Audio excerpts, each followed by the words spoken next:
Step out of the vehicle right now. Why am I being ordered out of my car, officer? I smell marijuana. That's reason enough. You haven't found anything. You haven't seen anything. So what's the real reason? Watch your tone. You don't get to question me. My name is Commander Jordan Hale. I run internal affairs. What? The street was quiet that evening, but the flashing red and blue lights from the police car made everything feel tense. Officer Mason stepped out of his cruiser with slow and heavy steps. His hand rested on his belt like he expected trouble, even though nothing dangerous was happening. Mason had been a police officer for 12 long years. In that time, he had gained a reputation that most good officers did not want to be part of. Other officers did not like to work with him. Some looked away when he entered a room. Many complaints had been made about him, but they never seemed to move past his surgeon's desk. Nothing ever changed. And this Wednesday evening in September was the night Officer Mason made the biggest mistake of his entire career. He had pulled over a dark-colored luxury car, a Jaguar sedan, claiming the tail light was broken. The tail light was not broken. It had never been broken. And the man sitting behind the wheel was not someone Mason should have tried to intimidate.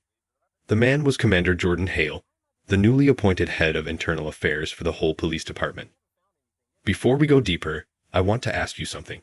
Where are you watching from? Write your city or country in the comments, and please hit the subscribe button. This story is about to get intense, and you will want to see every part of it. Jordan sat still inside his car. Both of his hands rested clearly on the steering wheel, where they could easily be seen. He had been a police officer for 23 years, almost twice as long as Mason.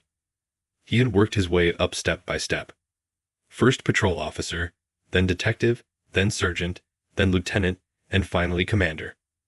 3 months earlier, the police commissioner chose him personally to take charge of internal affairs and clean up corruption after a scandal made national news.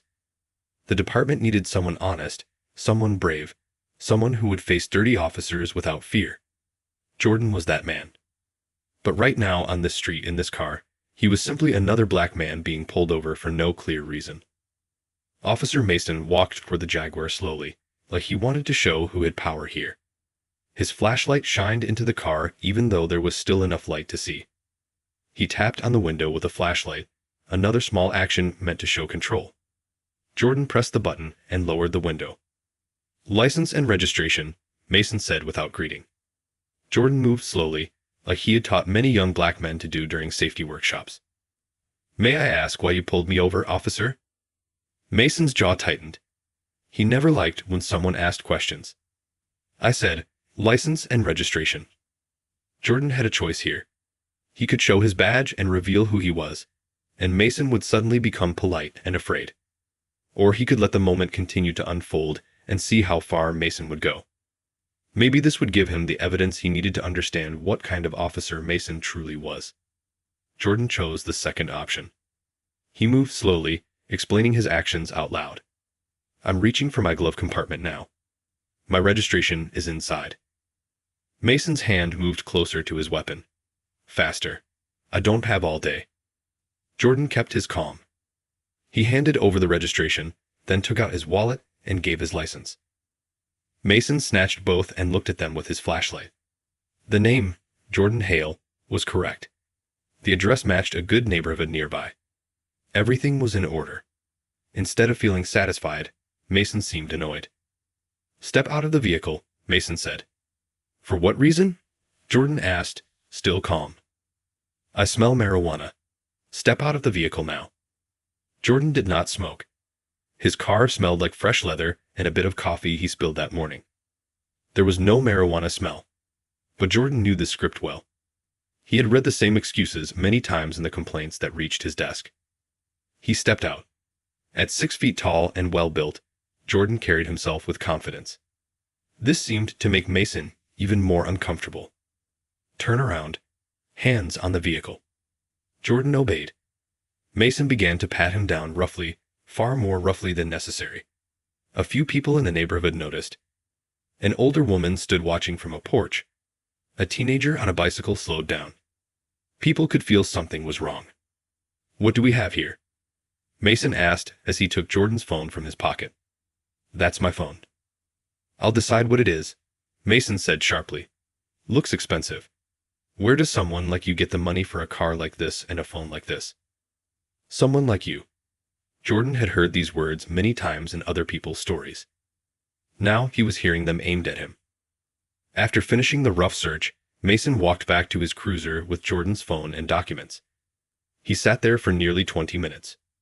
Jordan remained standing with his hands on the car the entire time. The long wait was another tactic Jordan recognized, something used to humiliate and intimidate the person being stopped.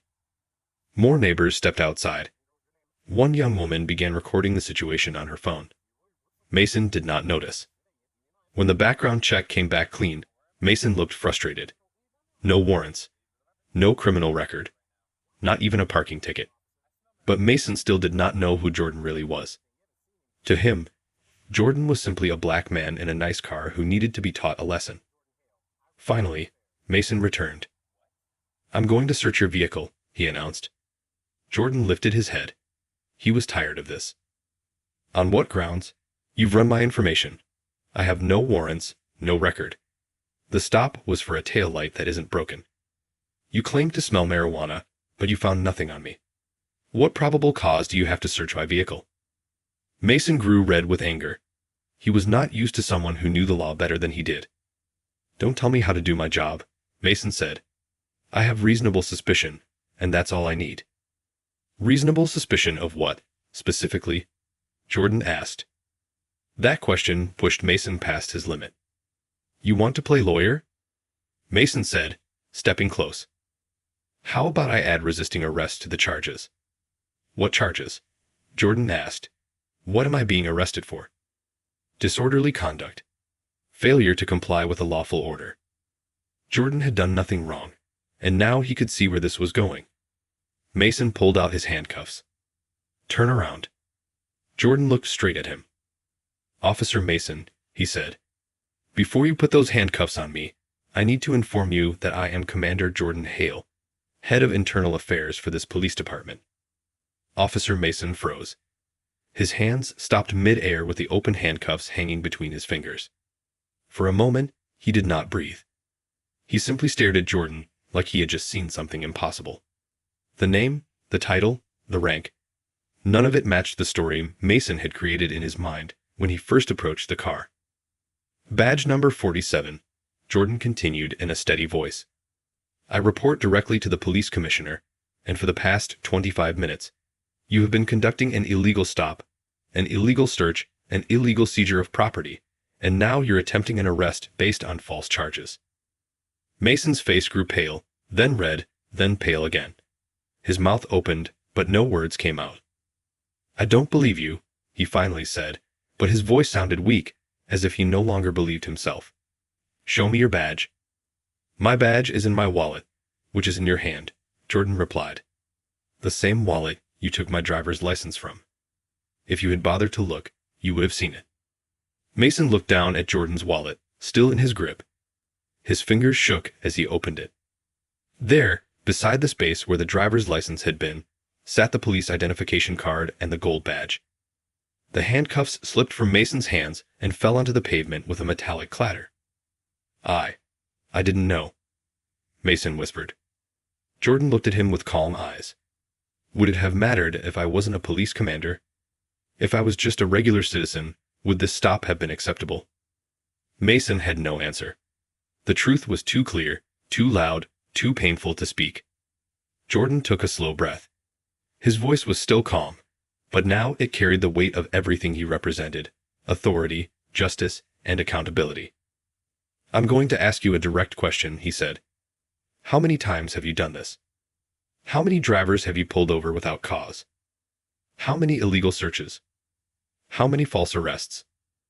Mason opened his mouth, but no sound came out. Sweat gathered on his forehead.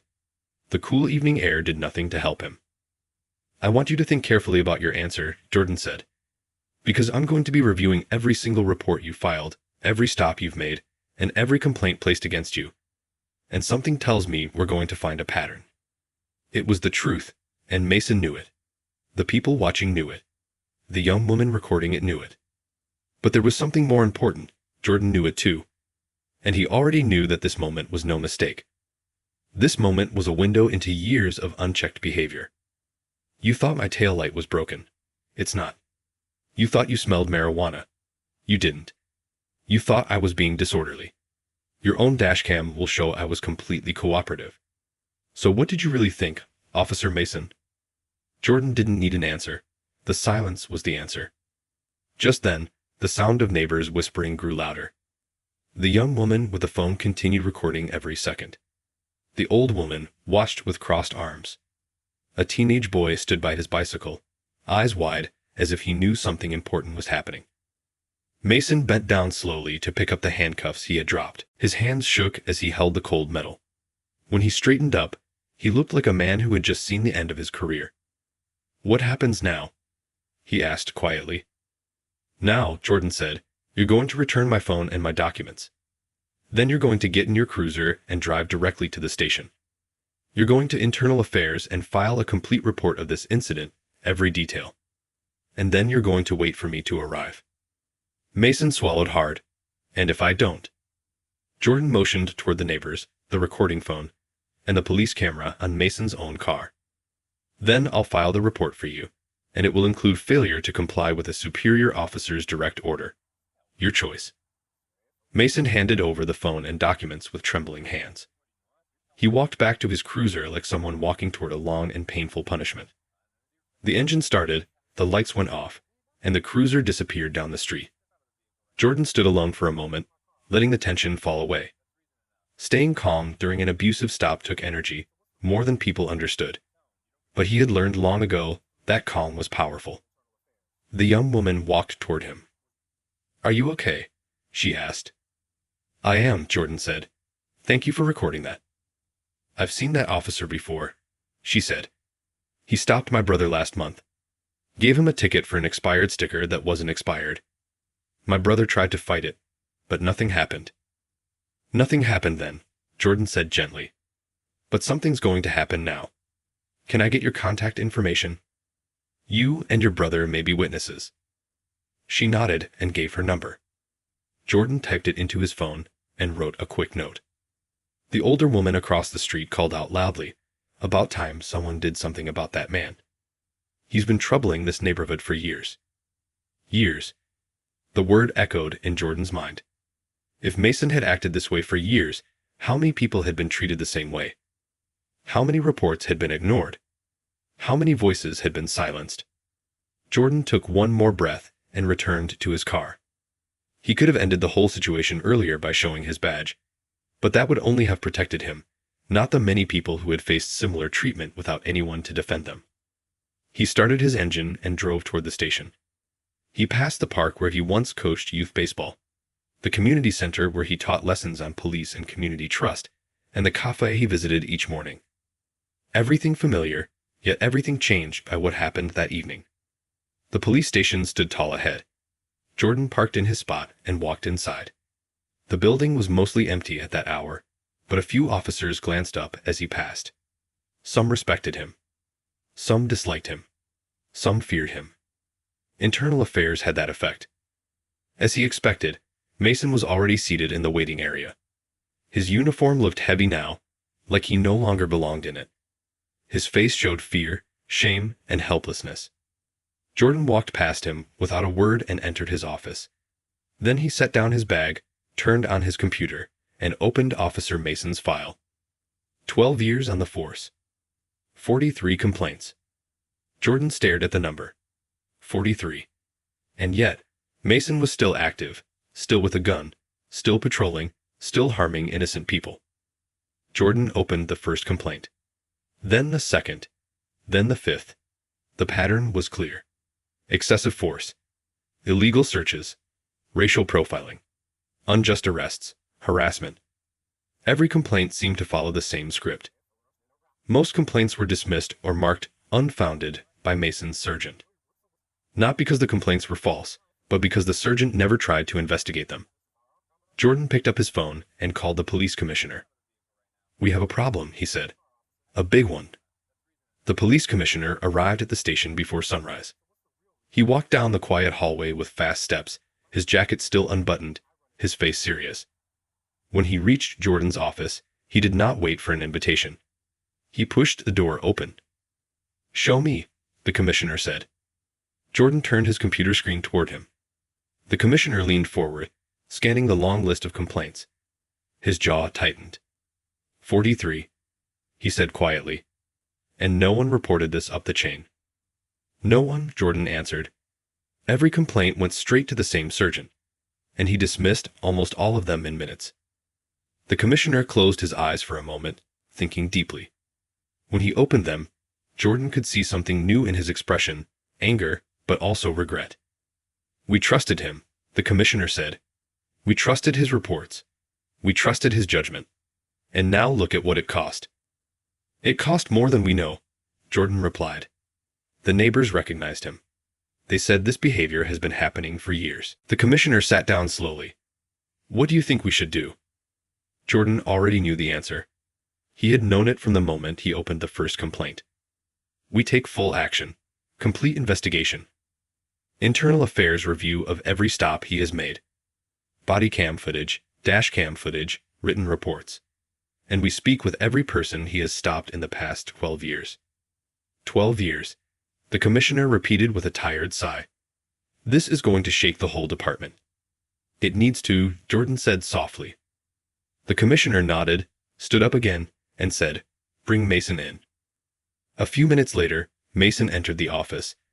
He looked like he had not slept. His hands were shaking. His eyes were red. He stood rigidly at attention. Officer Mason, the commissioner said, you are being placed on immediate suspension pending full investigation. You will turn in your badge, firearm, and access card now. Mason swallowed. Sir, I made mistakes, but I didn't think. You didn't think, the commissioner repeated sharply. That is the problem. And while you were not thinking, people were getting hurt. Mason looked down at the floor. Slowly, he removed his gun belt and badge. He placed them on Jordan's desk. His shoulders sagged. Leave your keys with the front desk, the commissioner said. You will be contacted by Internal Affairs with your interview time. Mason nodded weakly and left the room. For a long moment, both men remained silent. Then the commissioner said, This is going to be public. And it's going to be loud. Jordan nodded. Good. It should be. The commissioner left to make arrangements, and Jordan continued his review. As he opened complaint after complaint, he noticed something important. Many people had described the same fear, the same helplessness, the same sense that their voice did not matter. There was a pattern of pain, a pattern of silence. Jordan leaned back in his chair. He thought about the young woman who had recorded the incident. He thought about the old woman across the street. He thought about the teenage boy with the bicycle. These were the people who had been living under the shadow of an officer who abused power. Jordan opened one complaint from 8 years ago. A man had been pulled over on his way home from work. The report said the man felt threatened, intimidated, and humiliated. It ended with the man saying, I know no one will believe me, but I have to try. Jordan whispered to himself, someone should have believed him. Later that morning, Jordan met with the Internal Affairs team. Files were gathered, evidence was pulled, old tapes were located, and officers began making calls. The investigation was officially launched. As Jordan walked down the hallway, officers glanced at him with mixed reactions. Some looked relieved. Others looked afraid. A few looked angry. But Jordan had expected that. Change always made people uncomfortable. On his way back to his office, he heard a voice behind him. Commander Jordan. He turned. It was Officer Ruiz, a younger officer he had mentored years ago. Ruiz looked troubled. Sir, Ruiz said quietly, can I talk to you? Jordan nodded and led him into his office. Ruiz sat down and took a shaky breath. I need to tell you something, he said. About Mason. Jordan waited. I was a rookie when I first rode with him, Ruiz said. I saw things. I heard things. I knew something wasn't right. But when I tried to say something, my sergeant told me to drop it. He said reporting Mason would end my career before it started. Jordan looked at him calmly. And did you drop it? Ruiz looked down at his hands. Yes, and I shouldn't have. Jordan sat forward. Ruiz, listen to me. You were a young officer in a difficult place. But you're speaking up now, and that matters. If you're ready to give an official statement, we can include everything you witnessed. Ruiz nodded slowly. I want to. I should have done it years ago. Jordan put a hand on his shoulder. It's never too late to do the right thing. Ruiz let out a shaky breath. Thank you, sir. After Ruiz left, Jordan sat alone in the quiet office. The weight of the investigation was heavy, but there was something else too. A quiet strength rising in the department. Officers who had been silent for years were beginning to speak. Later in the day, Jordan received a call from the young woman who had recorded the incident. Commander Jordan, she said. Yes.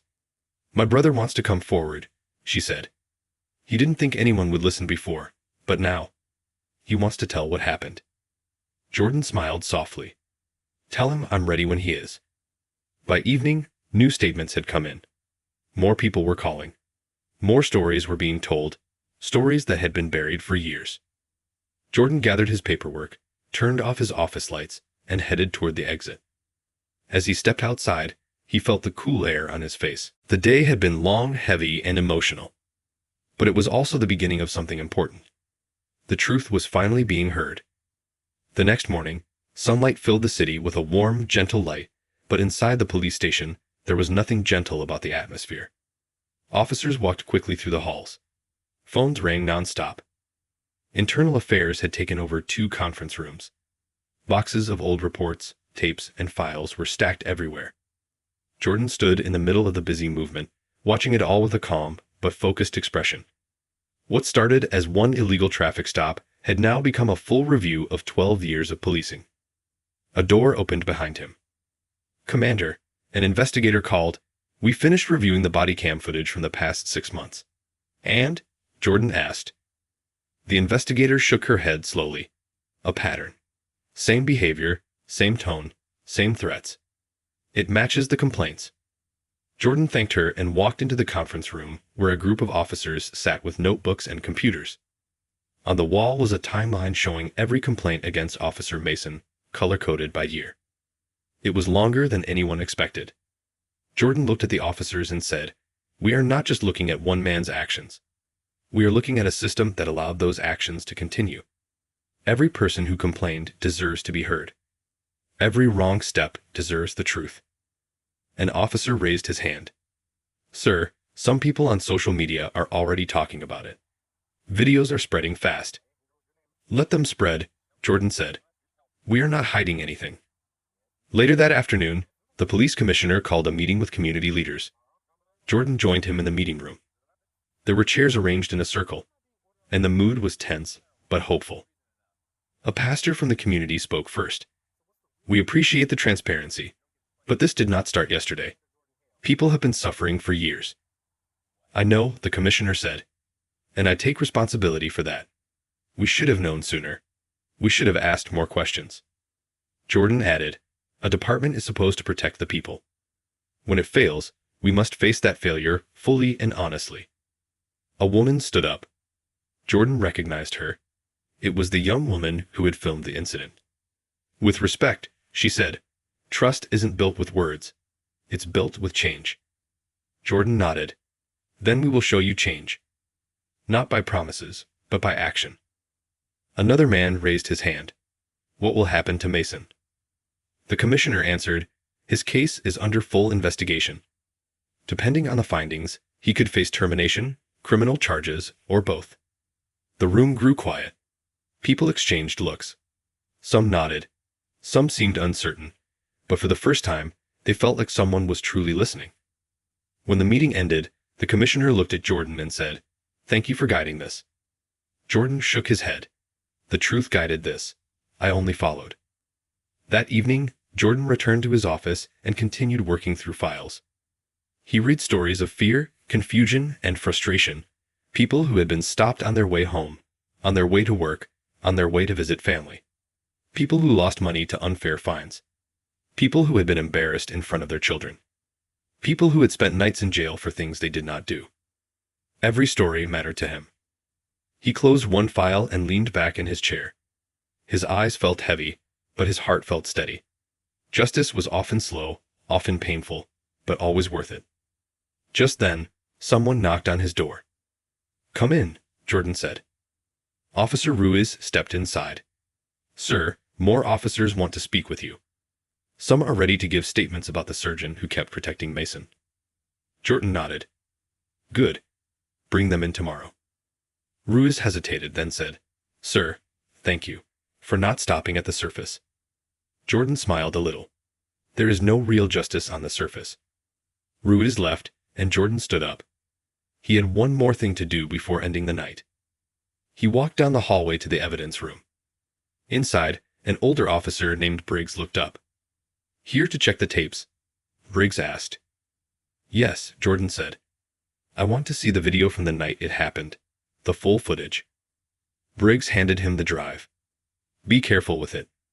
A lot of eyes are on this. Jordan took it and walked back to his office. He inserted the drive and watched the entire incident again, every second, every word. He watched Mason approach the car. He watched the illegal search. He watched his own calm responses. He watched the moment he revealed his badge. But what he paid most attention to was the fear in the air. The way the neighbors watched. The way the young woman held her phone. The way the teenage boy froze on his bicycle. These were the real moments that mattered. When the video ended, Jordan whispered, Never again. The next morning, the department held a press conference. Cameras lined the front of the building. Reporters waited with microphones and notepads. The commissioner stepped up to the podium. Today, he began, our department begins a new chapter. We have launched a full investigation into Officer Mason's actions. We have also discovered failures in supervision and reporting that allowed misconduct to continue for years. We take full responsibility, and we are making immediate changes. Jordan stood behind him, listening quietly. A reporter asked, Commander Jordan, you were the person stopped by Officer Mason. Do you want to make a statement? Jordan stepped forward. He looked at the cameras, but he spoke as if speaking directly to the people who had suffered. I want to say one thing, Jordan said. No one should fear the people who are supposed to protect them. No one should feel unseen or unheard. What happened to me is not just my story. It is the story of many who came before me. And today, we begin correcting that. Flashbulbs lit up the air. When the conference ended, Jordan walked outside and felt the sunlight on his face. The work ahead was long, but something inside him felt lighter, like a door had opened, not just for him, but for everyone who had waited for justice. He looked up at the sky, breathed deeply, and whispered to himself, Let the truth do its work. And with that, he walked back inside to continue the long, important work of rebuilding trust, one step at a time.